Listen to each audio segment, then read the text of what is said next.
Good evening. ഇന്ന് alarm മുഴങ്ങിയപ്പോൾ സന്തോഷത്തോടെ എഴുന്നേറ്റവർക്കും ഇനി 5 മിനിറ്റ് എന്ന് പറഞ്ഞ് വീണ്ടും ഉറങ്ങിയവർക്കും ജീവിതത്തിൽ എന്തെങ്കിലും നേടാൻ ഓടിക്കൊണ്ടിരിക്കുന്ന എല്ലാവർക്കും ഇന്നത്തെ എപ്പിസോഡിലേക്ക് സ്വാഗതം. ഒരു കാര്യം ചോദിക്കട്ടെ, വിജയം കിട്ടിയാൽ സമാധാനം കിട്ടുമോ? പലരും പറയും ആ ജോലി കിട്ടിയാൽ ഞാൻ ഹാപ്പി, ആ കാർ വാങ്ങിയാൽ ലൈഫ് സെറ്റ്, ആ വീടുണ്ടായാൽ ടെൻഷൻ തീരും. പക്ഷേ അത് കിട്ടിയാലും പുതിയ ടെൻഷൻ വരും. ജീവിതം ഒരു ലെവലപ്പ് ഗെയിം പോലെയാണ്. ഒരു ലെവൽ ജയിച്ചാൽ അടുത്ത ലെവൽ കൂടുതൽ കഠിനം.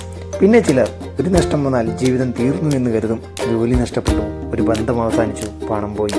പക്ഷെ ഒന്നാലോചിച്ചിട്ടുണ്ടോ, നഷ്ടപ്പെട്ടത് പണമായിരിക്കാം, സമയമായിരിക്കാം, അല്ലെങ്കിൽ ഒരവസരമായിരിക്കാം.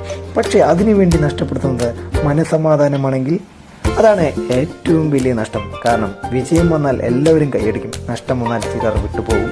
പക്ഷേ സമാധാനം മാത്രം നിങ്ങളെ ഒരിക്കലും വിട്ടുപോകില്ല. നിങ്ങൾ അതിനെ കൈവിടാത്തിടത്തോളം കാലം.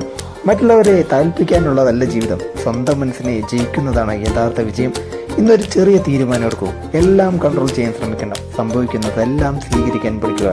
കാരണം വിജയത്തേക്കാൾ വലുത് മനസ്സമാധാനമാണ്, നഷ്ടങ്ങളെക്കാൾ വിലയുള്ളത് മനസ്സിന്റെ ശാന്തിയാണ്. ഞാൻ പറയാനുള്ളത് ഇത്രയേ ഉള്ളൂ. Protect your peace, it's your greatest success. It's me Srinath. അടുത്ത എപ്പിസോഡിൽ വീണ്ടും കാണാം. Have a peaceful day and by.